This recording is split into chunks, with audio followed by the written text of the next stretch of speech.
Silakan jemaat duduk kembali. Shalom jemaat Tuhan. Shalom. Satu sukacita saya bisa hadir untuk kedua kalinya di tempat ini. Beberapa waktu yang lalu, saya tidak tahu bulan apa ya Pak Noge, saya sempat hadir beribadah di tempat ini dan saya sempat mempersembahkan satu pujian juga di tempat ini. Dan ini kali yang kedua saya bisa hadir bersama-sama saudara di tempat ini. Dan satu kehormatan, Bapak Gembala sedang saudara memberikan saya kesempatan untuk menyampaikan firman Tuhan hari ini. Saya diberikan judul hari ini adalah Allah adalah Gembala kita. Puji Tuhan. Bapak Ibu yang diberkati Tuhan, sebelum saya menyampaikan firman Tuhan pagi hari ini, perkenankan saya meminta waktu saudara 2 menit aja. Saya akan mendahului firman Tuhan ini dengan satu pujian. Pujian ini sudah diangkat tadi, kita sudah nyanyiin sama-sama. Tetapi perkenankan saya untuk kembali menyanyikan lagu ini. Bisa Bapak Ibu?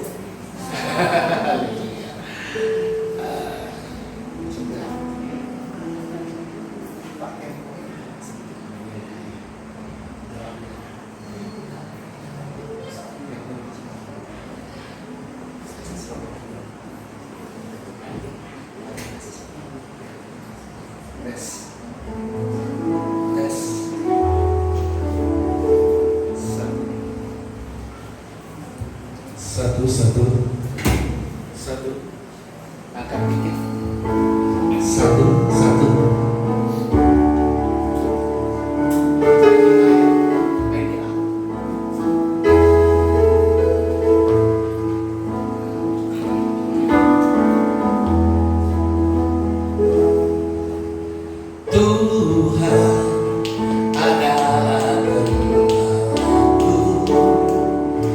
Takkan kekurangan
sepanjang masa.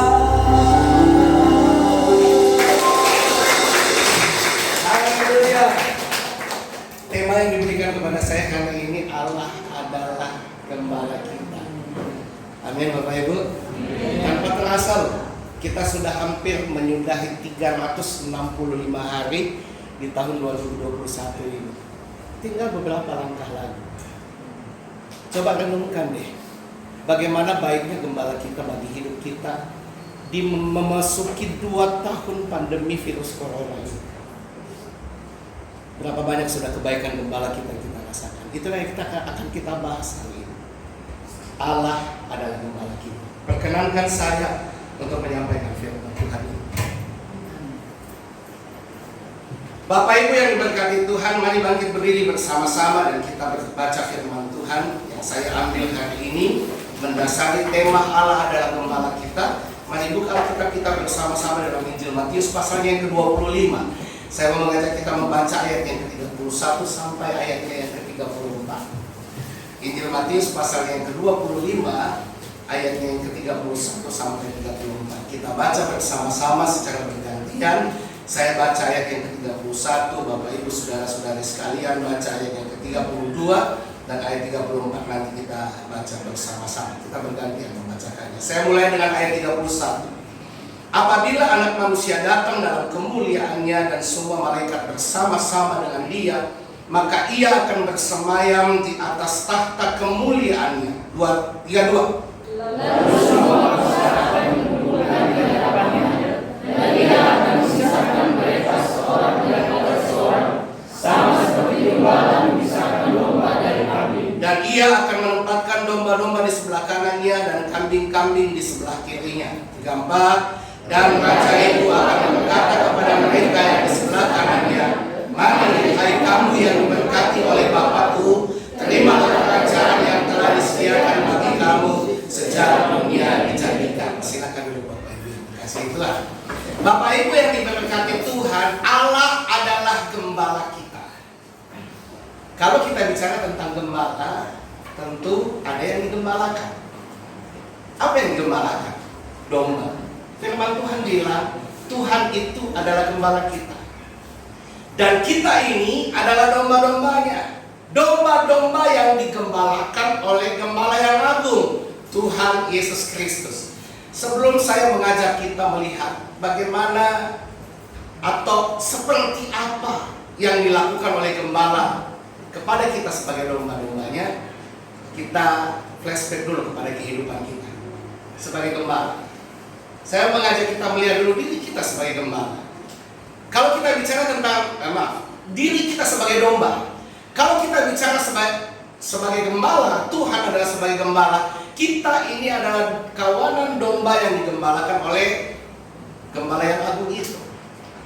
Mari saya mau mengajak kita melihat dulu bagaimana sih karakteristik daripada domba itu sendiri. Bisa diklik lagi? Iya. Kita akan flashback dulu, kita lihat dulu diri kita. Bagaimana sih diri kita sebagai domba yang digembalakan oleh gembala yang agung? Bagaimana karakteristik yang diinginkan oleh gembala yang agung itu kepada kita sebagai domba-domba gembalaannya? Saya mengajak kita melihat beberapa hal ini. Yang pertama, klik lagi. Boleh?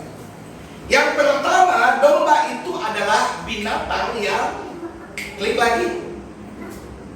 Perhatikan ini, domba itu adalah binatang yang jinak. Bilang sama-sama jinak. Nah, apa yang disebut dengan jinak? Domba itu adalah binatang yang jinak. Jinak itu artinya domba itu mudah diatur. Tidak perlu tuh domba itu nanduk gembalanya.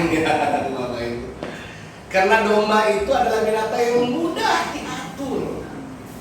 Jadi kalau kehidupan kita sebagai domba, gembalaan Tuhan, gembala yang agung itu, jadi domba yang tidak suka diatur oleh gembalanya, jadi jemaat yang tidak bisa diatur oleh gembalanya, jangan ngaku engkau adalah domba. Bisa bilang amin? Ya, di gereja banyak loh Bapak Ibu. Ya, banyak domba-domba yang susah banget diatur. Gembala sidang harusnya penuh dengan sukacita setiap hari.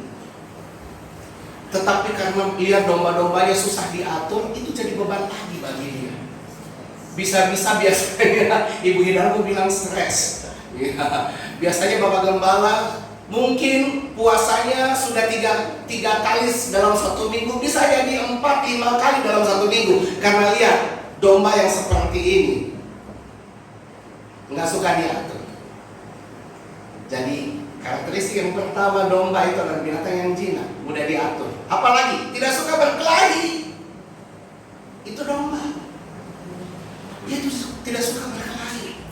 Jadi kalau kita sebagai domba dalam gereja, dalam penggembalaan, entah itu gembala sidang kita atau kita dalam penggembalaan gembala yang agung Tuhan Yesus Kristus, kalau kerjaan kita suka berkelahi, bikin masalah dalam gereja, jangan ngaku saudara sebagai domba. Saya pakai istilah bukan domba itu, dombing. Domba kambing. Dia punya dua sifat yang ada dalam satu tubuh. Nah, sementara Tuhan ingin kita cuma punya satu sifat aja sebagai domba. Jadi jangan suka berkelahi ya Bapak Ibu. Kalau ada jemaat yang suka cari masalah satu dengan yang lain, kerjaannya berkelahi, bapak yang satu dengan bapak yang lain, atau ibu-ibu, ibu A berkelahi dengan ibu B, ibu Magdalena berkelahi dengan ibu Marta. Ada Ibu Marta di sini. Mohon maaf Bu ya, saya pinjam namanya, tapi Ibu Marta yang ada di sini itu tidak suka berkelahi. Itu yang pertama. Domba itu adalah binatang yang jinak. Yang kedua, selain jinak, domba itu penurut. Apa yang dimaksud dengan penurut Bapak Ibu? Penurut artinya begini, ini maunya Tuhan, saya harus jadi domba yang nurut. Jangan salah sedikit, Bapak Gembala bilang apa, saudara tidak nurut. Akhirnya bilang begini, memang Bapak Gembala itu otoriter, main ngatur aja dalam gereja, tidak menghargai pendapat saya. Bapak Ibu yang diberkati Tuhan, kalau saudara mau disebut sebagai domba yang penurut, ingat ini, menurut itu artinya ini maunya Tuhan. Amin. Penurut yang kedua artinya apa? Klik lagi, dia taat kepada Tuhan. Apa yang Tuhan mau dalam hidupnya dia lakukan. Ada orang Kristen loh, pernah saya dapati, dikasih nasihat apa, dia bilang begini, Pak Pendeta, kayaknya nasihatnya Bapak Pendeta itu kayaknya cocok deh dengan Bapak si B di gereja kita. Bapak Ibu yang diberkati Tuhan, penurut artinya dia taat kepada Tuhan. Apapun yang Tuhan mau dalam hidupnya dia lakukan. Amin.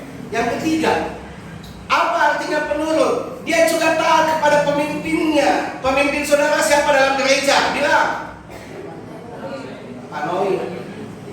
Gembala sidang saudara, pemimpin saudara tertinggi adalah Tuhan Yesus. Jadi kalau saudara mau dikatakan sebagai domba yang penurut, taatlah kepada pemimpinmu. Jangan sedikit-sedikit ngambek, jangan sedikit-sedikit marah. Orang Manado bilang apa tuh kalau suka marah? Apa menghibur kalau orang suka marah tuh, orang Manado bilang, ya pokoknya gitu deh. Saya cuma lupa nanti. Ya, bahasa Balinya apa gitu loh saudara. Ya, lawan sama pemimpinnya. Itu seperti itu tadi saya bilang, Bapak Gembala ini otoriter sih, nggak mau terima pendapat orang. Bapak Ibu yang diberkati Tuhan, Bapak Gembala saudara itu sama seperti orang tua saudara. Saya selalu bilang begini sama anak saya, tidak ada orang tua yang kasih nasihat mau menjerumuskan anaknya kepada yang tidak baik. Betul apa betul? Ya. Saudara sebagai orang tua kasih nasihat, tidak ada satu nasihat dari saudara sebagai orang tua yang mau menjerumuskan anak saudara. Saya selalu bilang begitu sama anak saya. Walaupun kadang anak saya itu pikir, terlalu kolot banget nih kayaknya pendapat papi saya. Pernah loh anak saya sampai bilang begitu. Pi, kayaknya pendapatnya papi itu, masukannya papi kayaknya nggak cocok banget deh dengan anak-anak milenial yang sekarang. Saya bilang begini sama dia, papi ada di zamanmu dan papi berusaha untuk mengerti apa yang ada di zamanmu. Dan setiap nasihat itu selalu relevan dengan setiap zaman kita. Amin Bapak Ibu. Ya. Bahkan sampai kehidupan kita yang berakhir nanti, setiap nasihat orang tua itu pasti terjadi dalam hidup kita. Pemimpin saudara pun juga seperti itu. Yang ketiga, domba itu adalah binatang yang peka terhadap kasih sayang. Domba itu adalah binatang yang peka terhadap kasih sayang. Artinya apa? Dia mengerti kalau dia dikasihi Tuhan. Jadi saudara sebagai domba, jangan bilang begini, kalau saudara doa sama Tuhan, lalu ada doamu sampai hari ini mungkin belum dijawab oleh Tuhan, lalu mulai saudara self pity kepada Tuhan. Tuhan, mungkin Tuhan tidak sayang ya sama saya. Masa doa begitu saja Tuhan tidak mau jawab? Ada seorang pemudi pernah datang kepada saya. Dia bilang begini sama saya, Pak Pendeta, gimana ya? Di doa puasa saya sudah bawa pergumulan saya. Setiap ada hamba-hamba Tuhan datang ke gereja saya sampaikan pergumulan saya. Pak Pendeta pun juga tahu pergumulan saya. Dan sudah berapa kali saya sampaikan pergumulan saya kepada Bapak Pendeta. Tapi kenapa ya sampai hari ini jodoh yang saya minta belum datang juga? Apa saya jual obrolan saja Pak Pendeta? Waduh. Ingat, anak-anak muda yang perempuan, kalau sampai hari ini belum ketemu jodohmu, mungkin ya Tuhan masih bikin jodohmu itu keliling dulu, tapi yakinlah satu kali waktu Tuhan akan bawa kepada engkau. Amin. Bapak Ibu, saya dengan istri saya kelahiran Makassar. Istri saya itu pelayanan di Bali sini. Tahun 2001 saya ketemu dengan istri saya dalam satu pelayanan di salah satu gereja lokal di Denpasar sini. Saya tidak pernah bermimpi bahwa Tuhan bawa saya pelayanan ke Bali, dan di Bali saya ketemu dengan pasangan hidup saya. Saya pernah pacaran dengan orang Manado, saya pernah pacaran dengan orang Batak, saya pernah pacaran dengan satu suku saya, orang Toraja. Saya pernah pacaran dengan orang Nias, Pak. Ya, bayangin. Play bocah kampung kali. Ya. Tetapi akhirnya mentoknya Tuhan kasih ketemu di Bali. Satu pelayanan. Ya. Kalau anak-anak muda sekarang bilang cinlok, cinta lokasi. Ada bahasa Jawa bilang gini, wetin trisno jalanan soko kulino. Karena saking seringnya ketemu akhirnya jatuh cinta, suka-suka. Kami sama-sama satu pelayanan. Nah, peka terhadap kasih sayang. Jadi kalau saudara mengerti, kalau saudara dikasihi Tuhan, jangan pernah ngambek sama Tuhan. Peka terhadap kasih sayang artinya begini, mengerti kasih karunia Tuhan. Yang kedua, klik lagi, mengerti kasih karunia Tuhan. Kasih karunia Tuhan itu adalah keselamatan yang kekal yang Tuhan sudah berikan dalam hidup kita. Jangan jual keselamatan kita hanya karena sesuatu yang fana dalam dunia ini. Pangkat, kedudukan, kekayaan, apalagi saudara yang laki-laki, jangan jual keselamatanmu hanya karena seorang perempuan yang cantik. Saudara yang perempuan, jangan jual keselamatanmu hanya karena seorang nyong yang ganteng, kaya, yang mimpin yang sebelum saya tadi. Mudah-mudahan yang masih belum menikah. Sudah menikah ya? Oh, puji Tuhan. Jadi anak-anak gadis jangan ngelirik ya. Itu sudah laku. Ya, itu ya. Jangan jual keselamatan kita dengan hal yang tidak baik. Apalagi karakteristik domba yang berikutnya, dia adalah bersih. Domba itu bersih. Bersih artinya apa? Klik lagi, tidak suka akan dosa. Ingat ini Bapak. Domba itu tidak suka dosa. Domba itu tidak suka hal-hal yang kotor. Tidak Bapak. Beda dengan babi. Babi itu dia bisa tidur seharian di kotorannya. Tapi domba Bapak.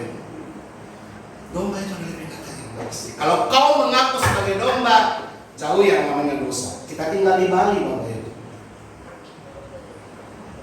Pernah satu kali waktu ada musyawarah gereja saya yang dahulu di Makassar. Diadakan di Bali sini.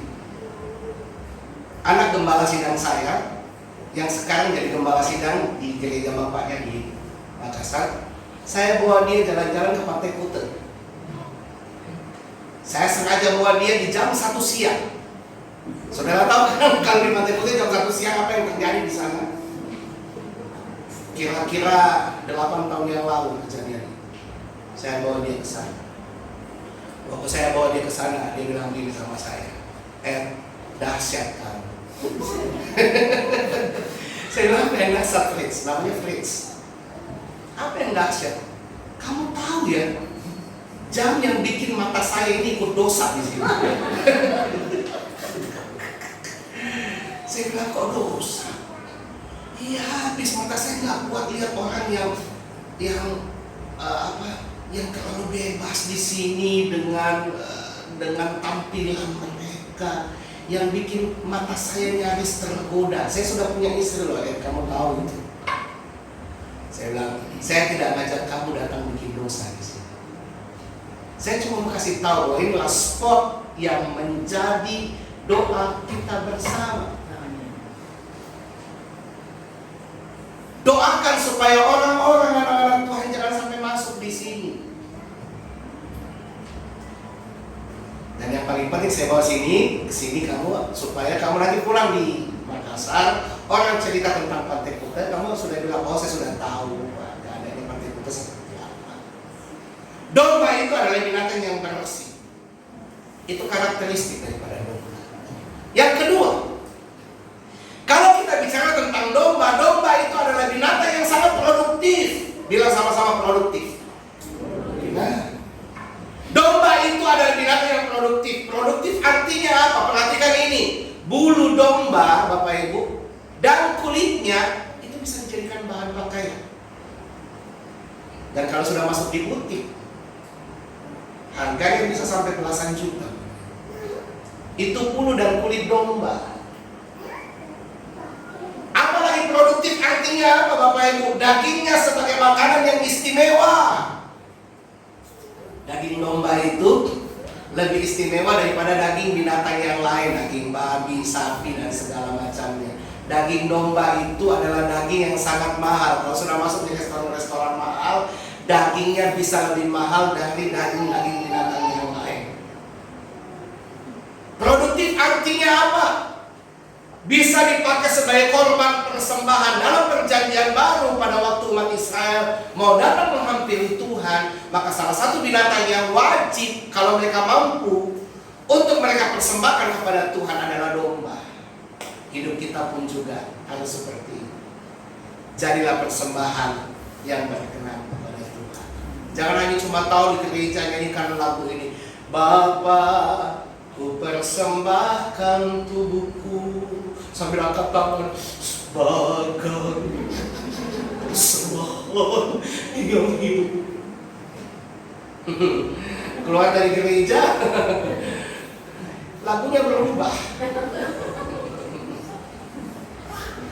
Lagunya berubah. Bukan lagi persembahannya dirinya untuk Tuhan, tetapi dirinya untuk kekasih hati. Bapak Ibu yang diberkati Tuhan, jadilah sebagai korban persembahan yang berkenan kepada Tuhan. Apalagi Tuhan mau kita menjadi anak-anak Tuhan yang produktif bagi pekerjaan Allah. Bisa bilang amin? Jadilah produktif di gereja. Saya suka sekali lihat kalau ada anak-anak muda yang kasih hidupnya itu melayani pekerjaan Tuhan di gereja. Melihat anak-anak STT Johan Kelvin tadi, saya ingat masa-masa waktu saya juga masih muda dulu suka bikin vokal grup seperti itu. Makanya saya sangat menikmati penampilan mereka tadi. Saya tunggu-tunggu pecah nggak suaranya, pecah juga. Ada suara duanya. Saya apresiasi kalian berdua tadi itu, siapa yang suara tiga, saya tahu orangnya, ya. Begitu, karena kebetulan saya juga adalah grup vokal. Bapak Ibu yang diberkati Tuhan, Tuhan mau kita menjadi anak-anak Tuhan yang produktif bagi pekerjaan. Produktifnya seperti apa? Kita harus menjadi berkat melalui kesaksian hidup kita. Itu produktif namanya. Jadilah berkat melalui kesaksian hidup kita. Jangan orang bilang, aduh, setiap minggu ke gereja.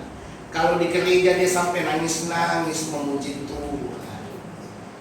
Tetapi keluar dari gereja, sayapnya yang putih yang menjulang ke atas tiba-tiba menyusut, yang keluar apa?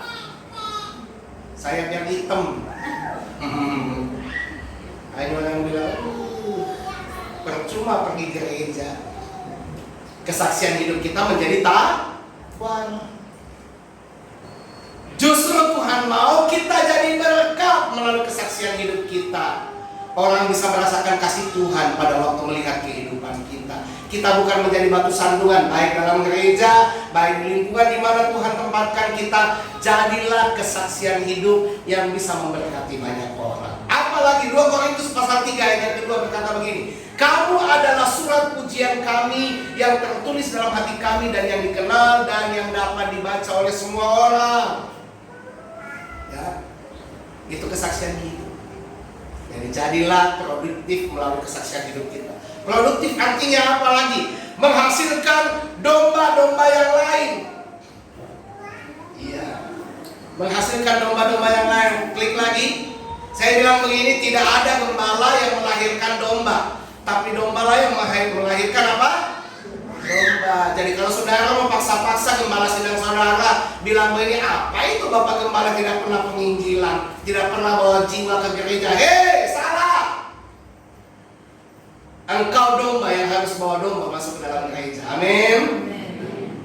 Jangan tambah lagi bebannya gembala sidangmu. Gembala sidangmu sudah begitu banyak beban yang harus dia tanggung. Sekian banyak kepala dalam ruangan ini, dia harus menghadapi karakteristik isi kepala saudara sebanyak ini. Setiap hari dia gumuli. Jangan tambah lagi. Memang gembala sidang itu cuma tahunnya terima perpuluhan setiap bulan. Ibu gembala ganti tas setiap bulan.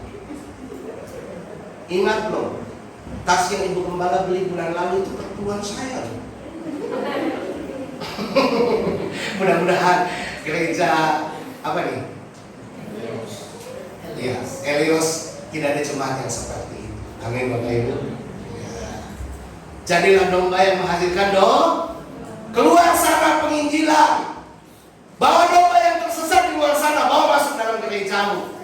Dan kalau saudara sudah bawa masuk dalam gereja, sudah bagian tugasnya memenuhi. Ya, tidak ada gembala yang melahirkan gembala, tapi domba yang melahirkan domba. Yang ketiga, domba adalah binatang yang pertama tidak merusak dan tidak merugikan.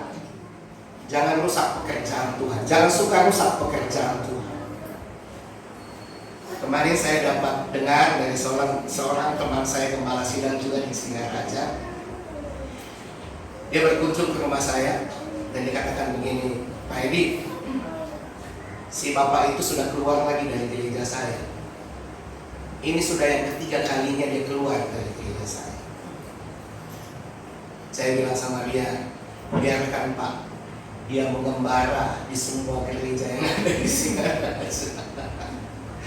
Kita doain supaya setiap kali dia masuk ke gereja A, ke gereja B, ke gereja C, sampai ke gereja Z, dia tidak merusak pekerjaan Tuhan di sana. Karena saya melihat memang sifat daripada orang ini suka merusak pekerjaan Tuhan. Termasuk pernah datang ke gereja saya. Kita doain Pak, biar orangnya bertobat. Jadilah domba yang tidak suka merusak dan tidak merugikan. Amin Bapak Ibu. Yang kedua, domba itu agak dulu dan mudah tersesat. Ya.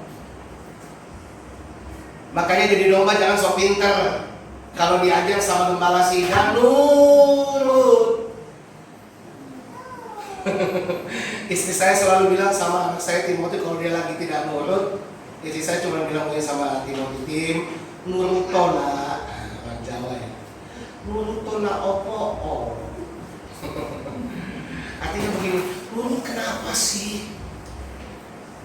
Kenapa kita harus nurut? Karena kita ini domba adalah binatang yang dulu dan mudah tersesat.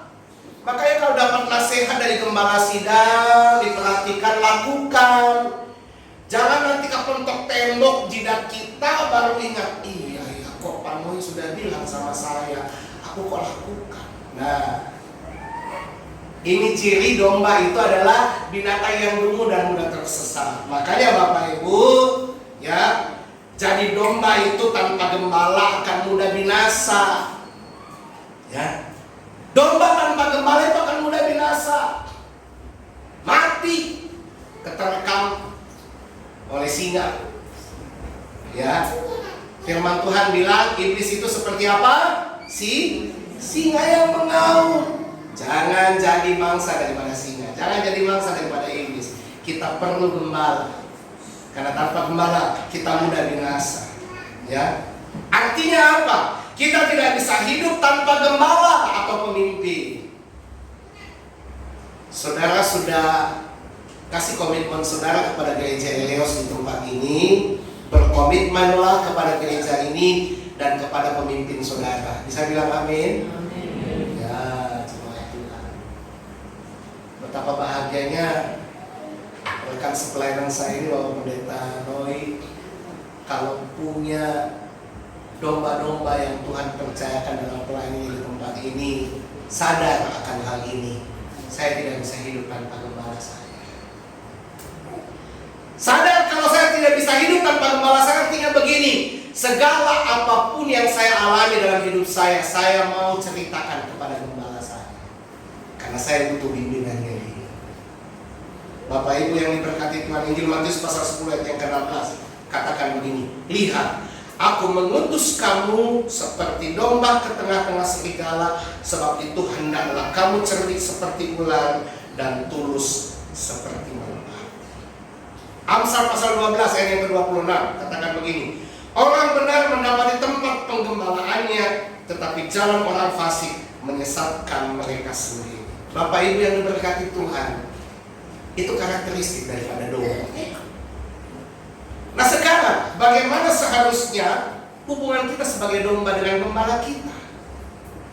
Bagaimana seharusnya hubungan kita sebagai domba yang digembalakan oleh gembala yang agung dengan gembala kita? Yang pertama, gembala yang benar itu harus melewati pintu yang benar, yaitu Yesus Kristus. Saya percaya setiap pemimpin dalam gereja dipilih oleh Tuhan. Amin. Termasuk gembala sidang saudara di tempat ini. Dia bukan tiba-tiba ujuk-ujuk jadi gembala sidang bagi saudara di tempat ini. Sinode Gereja Eleos menunjuk Bapak Noe menjadi gembala sidang saudara. Itu atas perkenanan Tuhan. Inilah yang saya maksud. Dia harus lewat pintu yang benar, yaitu Yesus Kristus. Injil Yohanes pasal 10 ayat 1-3 berkata begini, aku berkata kepadamu, sesungguhnya siapa yang masuk ke dalam kandang domba dengan tidak melalui pintu tetapi dengan memanjat tembok, ia adalah seorang pencuri atau seorang perampok. Tetapi siapa yang masuk melalui pintu, ia adalah gembala domba. Untuk dia penjaga membuka pintu dan domba-domba mendengarkan suaranya, dan ia memanggil domba-dombanya masing-masing menurut namanya dan menuntunnya keluar. Itu hubungan antara domba dan gembala. Domba itu, gembala itu harus melalui pintu yang benar, itu Yesus Kristus. Yang kedua, gembala akan berjalan di depan memberikan teladan. Klik lagi Pak. Lagi.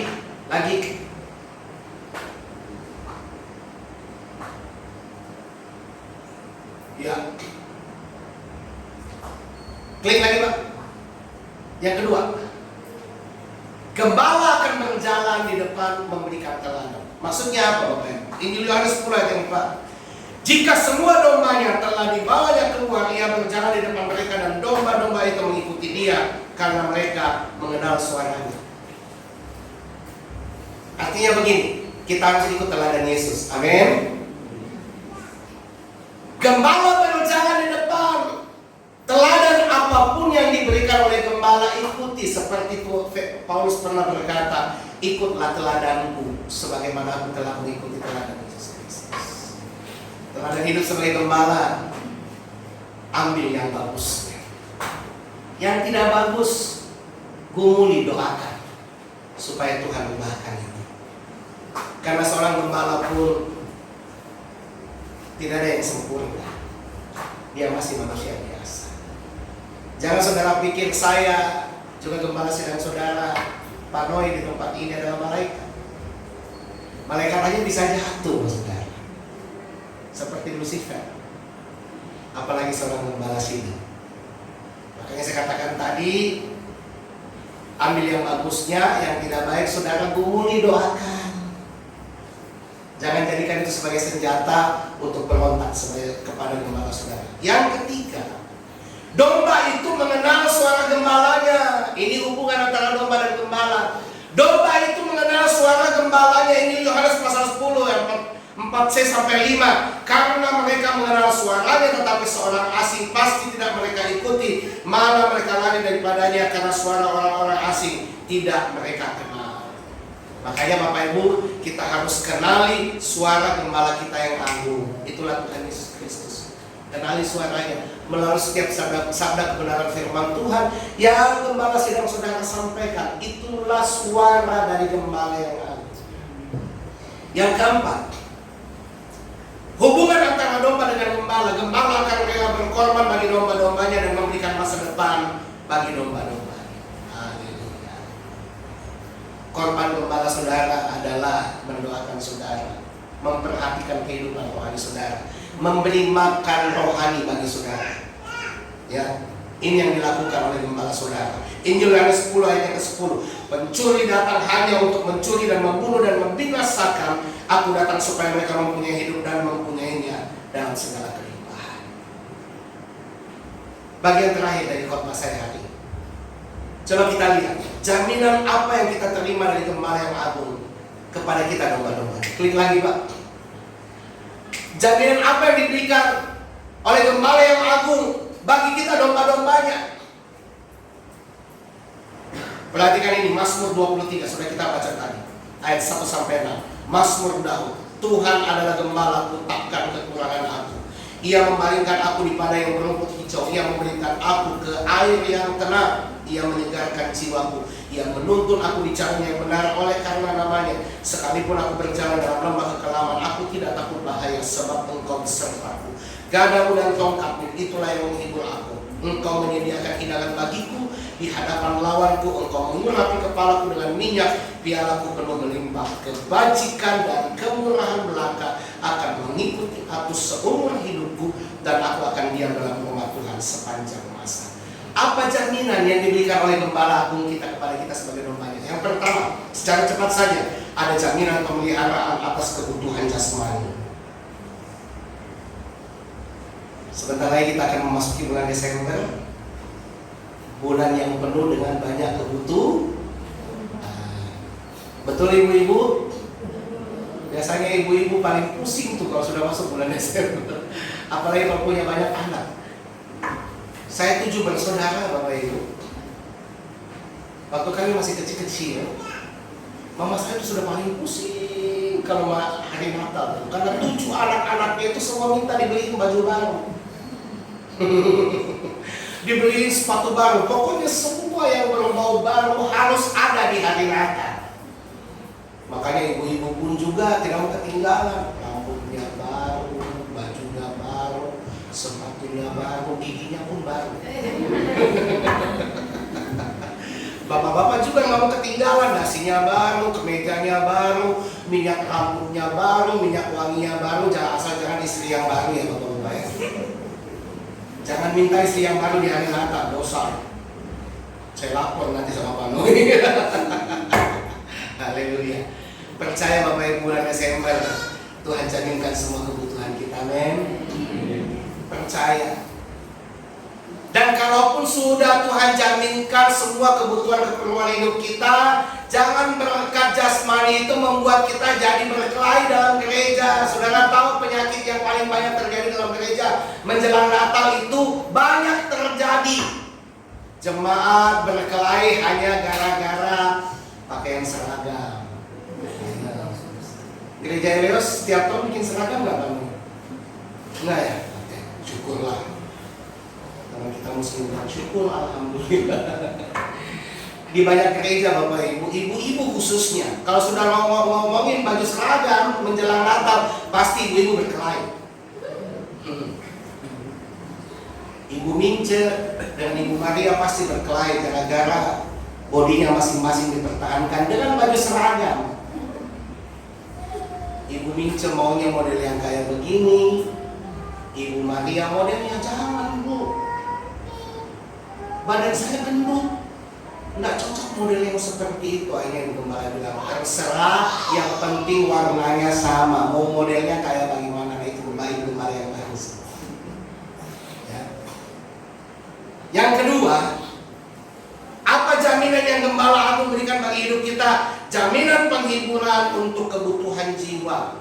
Apapun masalahmu dalam hidup ini, bawa kepada Gembala yang Agung. Amin, Bapak Ibu.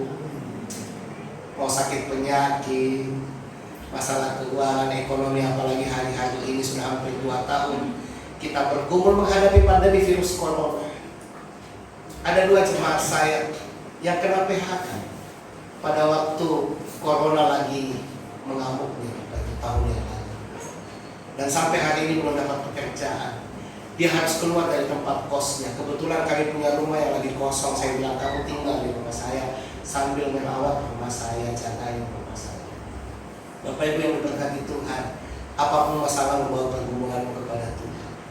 Saya pun punya pergumulan di Singaraja saat ini. Kami pengen beli sebidang tanah untuk membangun gereja. Modalnya dari mana? Saya bilang sama Tuhan, itu ada rumah saya, Tuhan. Tolong bawa pembelinya, beli rumah saya, dan hasil dari penjualan rumah itu saya akan pakai buat pekerjaan itu. Beli tanah gereja dan bangun gereja dan pastor di sini. Tolong bantu dalam hal ini. Ada jaminan penghiburan atas kebutuhan jiwa kita. Yang ketiga, ada jaminan keamanan. Percayalah Bapak Ibu, kita aman dalam perlindungan Tuhan. Amin.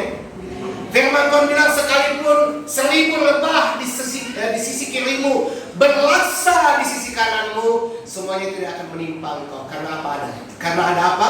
Perlindungan tuh.